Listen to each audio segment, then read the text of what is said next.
Right now on 5 on your side at 10. More April showers. We even end the month with the potential for a strong thunderstorm. We're timing it out as you make weekend plans. A work zone crash kills 3 and leaves this man fighting to walk again. Our I-Team finds out why the driver who caused the crash is walking free. And our top story, memorial smashed. This is the story of East St. Louis. For some reason, people don't like it. It's the story of the 1917 East St. Louis Race Riot. What happened to this piece of history? Community leaders are now working to fix a sacred site. Good evening, I'm Mike Bush. And I'm Ann Allred. A memorial associated with the 1917 East St. Louis Race Riot was destroyed earlier today. Our Pepper Baker spoke with activists who say this is personal. Pepper? And Mike, yes, there are 24 sacred sites around East St. Louis honoring the 1917 Race Riot. Someone drove their car through one of those sites today and destroyed the sign. I spoke to 2 East St. Louis community activists who explain the history behind the massacre.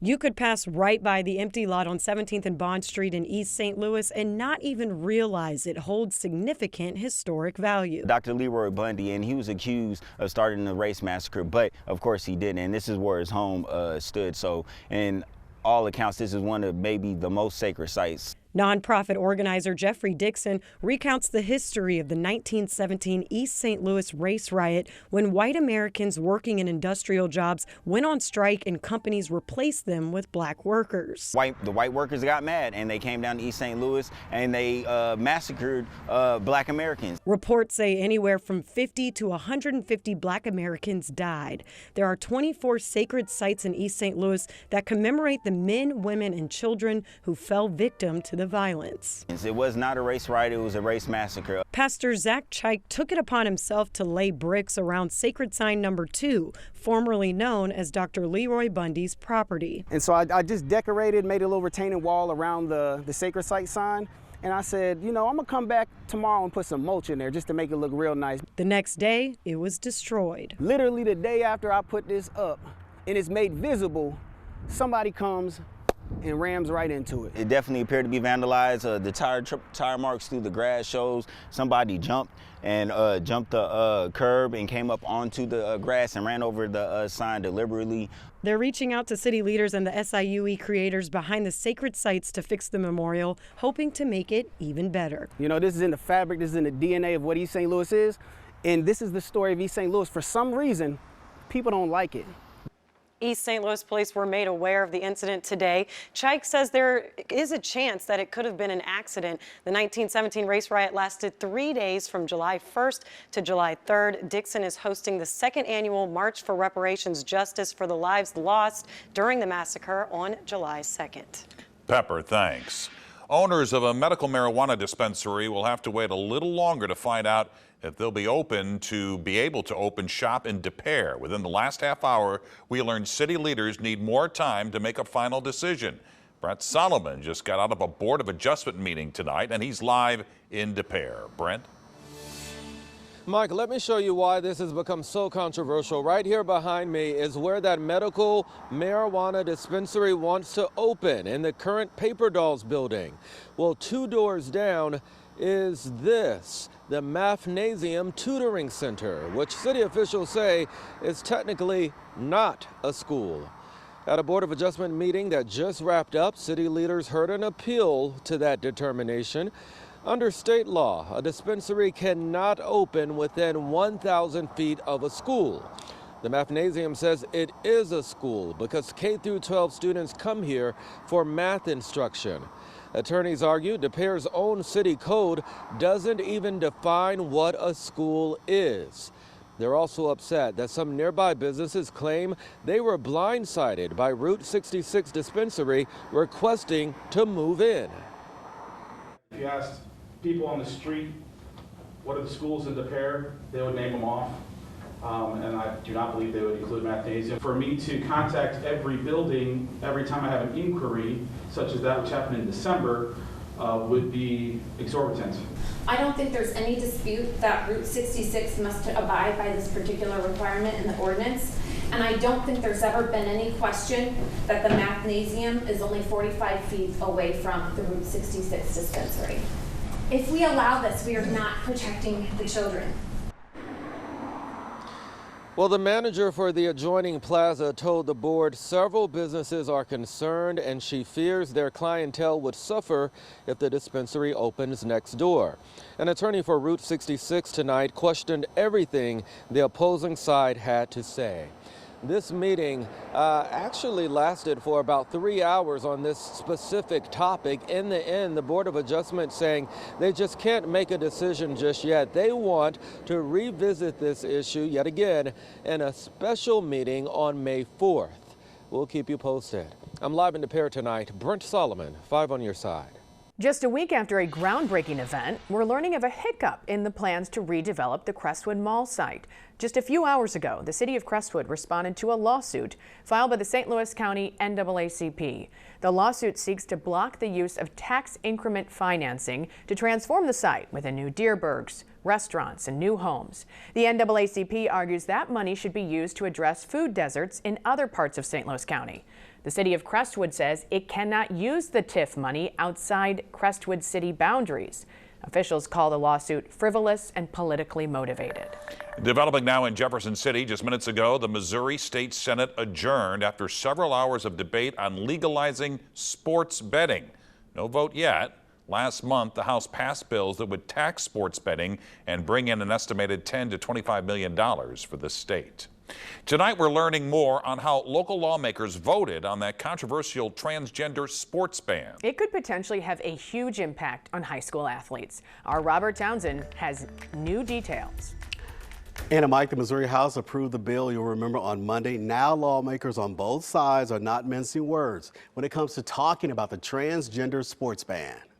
I voted in favor of that.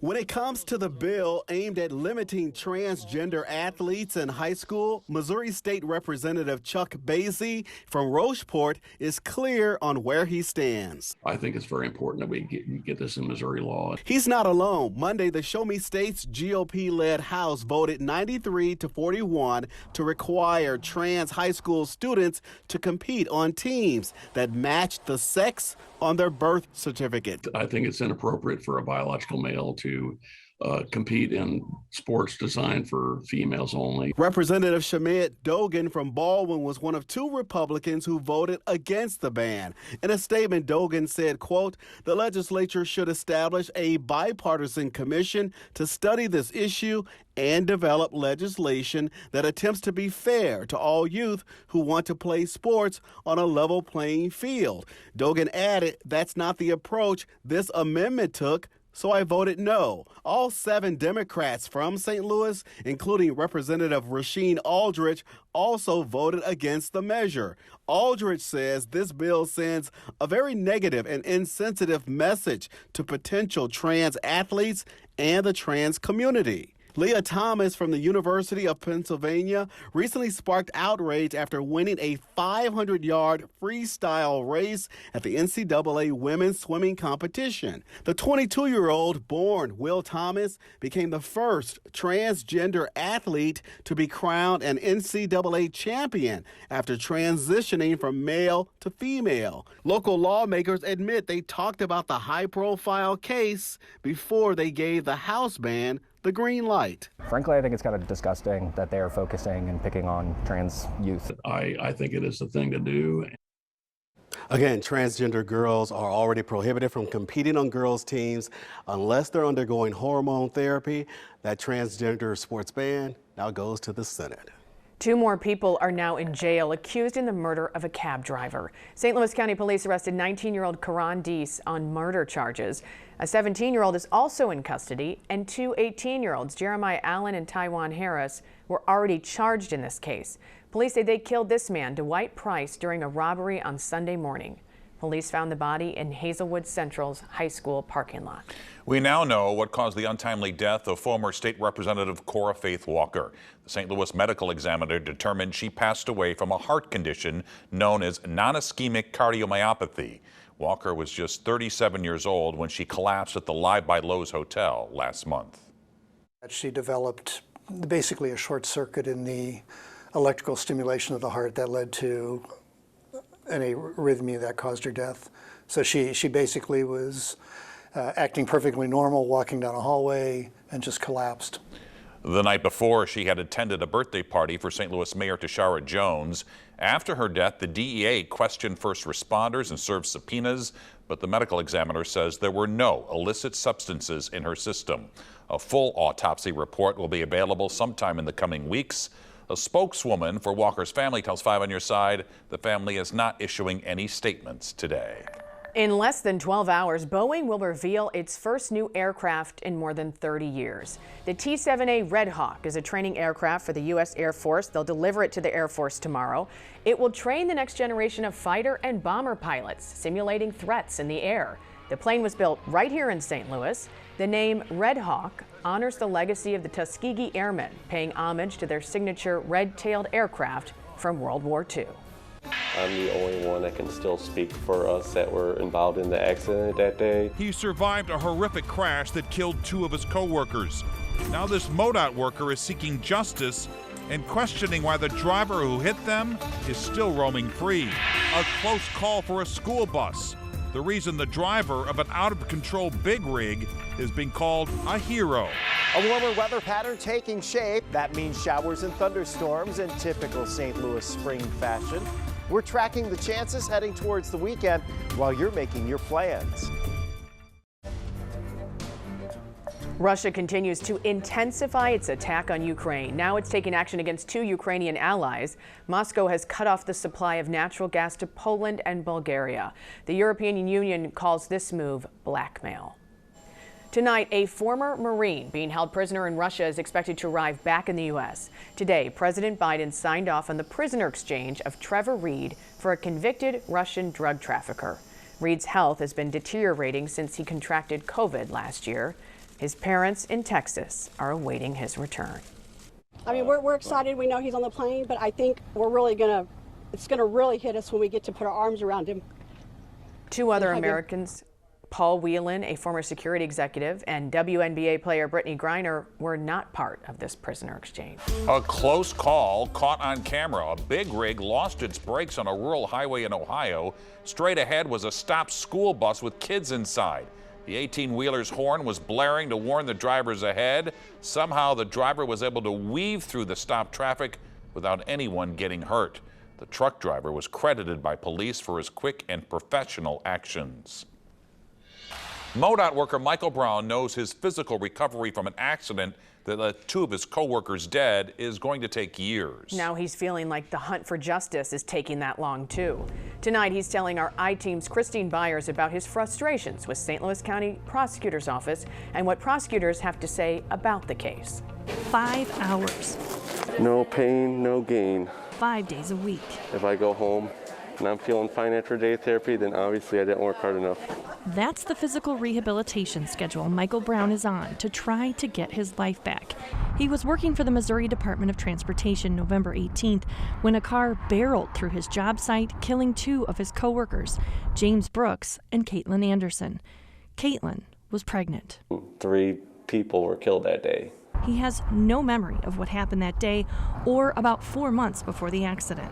I got a compound fracture of my left leg. My left wrist was broken, and I had 3 broken ribs. Basically, my whole left side was broke. Sharing his story has been part of his healing, too. I'm the only one that can still speak for us that were involved in the accident that day. And he's saying not enough is being done to the man who caused the crash. You know, it's been,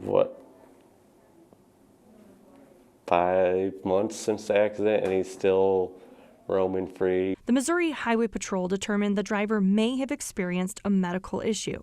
And apparently there's medical records showing his blood sugar was that low, but it's like, if your blood sugar was that low, then you probably shouldn't have been driving.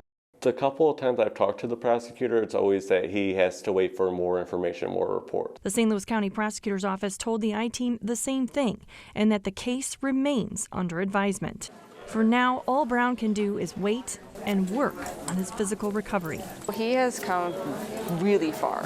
And he wants to get back to work. He has to react to the movement underneath his feet as he feels them, which is what you would see on like a work site. At times, conversation drifts to the case. Some days he's more frustrated with it. I just think the man responsible needs to be held responsible. For the I-Team, Christine Byers, 5 on Your Side. The bar is pretty high for prosecutors to charge someone with a crime if a medical condition caused their actions. To learn more about what it takes to issue charges in a case like this, read Christine's story on KSDK.com. On the heels of Vice President Kamala Harris testing positive for COVID-19, President Joe Biden will take extra precautions while attending this weekend's White House Correspondents' Dinner. Officials say the president will not attend the dinner portion of the event. He also plans on wearing a mask when he's not speaking. More than 2,600 people are expected to pack a hotel ballroom for the event. Some O'Fallon Township high school students are probably too excited to sleep tonight. They got a big surprise today. The O'Fallon Marching Panthers have been selected to represent this school and the great state of Illinois and perform in New York City in the 2023 Macy's Thanksgiving Day Parade. That was Macy's creative director who came to town to personally deliver the news. The Marching Panthers are one of 9 marching bands selected for the 2023 parade. This is a well-traveled band, too. They marched in this year's Rose Bowl parade in Pasadena. Congratulations to them. That's quite a lot of practice. A lot of perseverance, so. And congratulations to Scott Connell and the weather team. In fact, they hired a new meteorologist today. Fred Bird was a part of the weather team today. We had Fred Bird out there, and he was actually doing great demonstrations for the kids today. He helped us explain some of the things that were going on. Of course, we always like to make those clouds, and we were able to do that with a little liquid nitrogen. Our friends from the Science Center and the National Weather Service helping us out. Look at that great crowd of students out there. There's Fred Bird. You never know what Fred Bird's going to get into. Jim, Tracy, Anthony, and I, we had a great time out there with all of our friends today and doing all the crazy experiments. Lots of fun. And could the weather have been any better? I don't think so. And it's still pretty nice this evening. We've had the high clouds rolling in. It's 66 degrees in St. Charles right now. Look in St. Louis, we're at 66 here. But then we get up to Springfield, and you're at 60 degrees right now. You cross a boundary just north of Springfield. There is a front. You don't want to be on the other side of that tonight. Chicago, a chilly rain and in the 30s at this moment. Then there are thunderstorms developing here back across parts of Kansas into Oklahoma. Eventually, that unsettled weather is going to head our way, but not tonight, probably not first thing tomorrow morning. 66 degrees here as we look up into Florissant. So in St. Louis right now, temperatures still mild. We have the overcast, high thin clouds that are in place. The air is still pretty dry. That's a limiting factor for us to see any showers before daybreak. Of course, dry today. 77 was our top temperature, a little above average. Clouds are already in place. We'll start the morning tomorrow with mostly cloudy skies. By 10, 11 o'clock, we may see a few scattered showers trying to develop. The big push is going to be farther southwest of St. Louis, at least through about lunchtime. Now, that's going to try to push into St. Louis late afternoon towards the rush hour. Heaviest, most widespread showers likely to be to the south of town, but we'll still have some around the metro area heading into tomorrow evening, tomorrow night. It's conceivable, though, if you have plans tomorrow evening, you may escape some of these showers. Now, as we head towards daybreak Friday morning, we do think we expect a few thunderstorms to be drifting through the area. And then towards late morning, lunchtime, a batch of storms will push in from mid-Missouri and try to slide into St. Louis, but they'll be weakening, and odds are as we head into Friday evening, we have some dry time. That'll set us up in a waiting game for early on Saturday morning. So here's the lowdown. Showers Thursday and Friday. It's definitely not a continuous rain. Some of us won't see a whole lot of rain out of that batch, and then better storm chances on Saturday. And right from the get-go Saturday morning, we expect storms to roll through here, slide off to the east, and then late in the day, some additional redevelopment, and a few of those storms on Saturday could have a little more of a punch with some gusty winds, perhaps some hail. We'll keep our eyes on the severe weather threat as we get closer, but at this point, it doesn't look like it's a widespread severe weather threat. We will look at showers the next couple of days. Sunshine's a little limited. We're ending the month of April on a somewhat windy note. Again, why not? It's been windy the whole month, right? So it'll be pretty breezy here on Saturday. Best chance of thunderstorms first thing in the morning and then again later in the afternoon. Sunday's your pick day of the weekend. It starts the month of May, and every day next week outside of Sunday right now looks at least potentially unsettled. So much rain in the next week. Yeah, for some of us it'll add up. Others of us not as much so. All right, Scott, thank you. Let's get to Ahmad Hicks to tell us what's coming up in sports. Well, the gloves were off and the pillows were in hand. We'll tell you whose feathers got ruffled at Busch Stadium. And the Blues are in a battle for home ice while one St. Louis native is 3 days away from achieving his childhood dream. All that coming up next. If you have a tip for the 5 on Your Side I-Team, call us at 314-444-5231 or email 5onyourside@ksdk.com. All calls and correspondence will be kept confidential.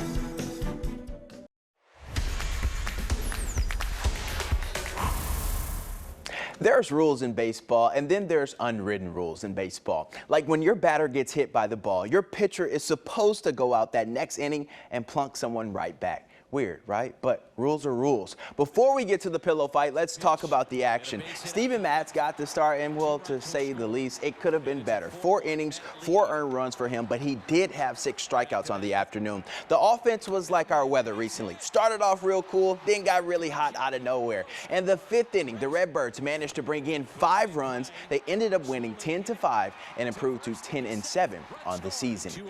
Now to that benches clearing brawl. It started with several hit batters yesterday and ended with Nolan Arenado taking a pitch a little too high and tight. He told the catcher, get in the weight room as he slings him. Then my guy Giovanni Gallegos was like me when mom says dinner is ready, jumping fences in a full sprint.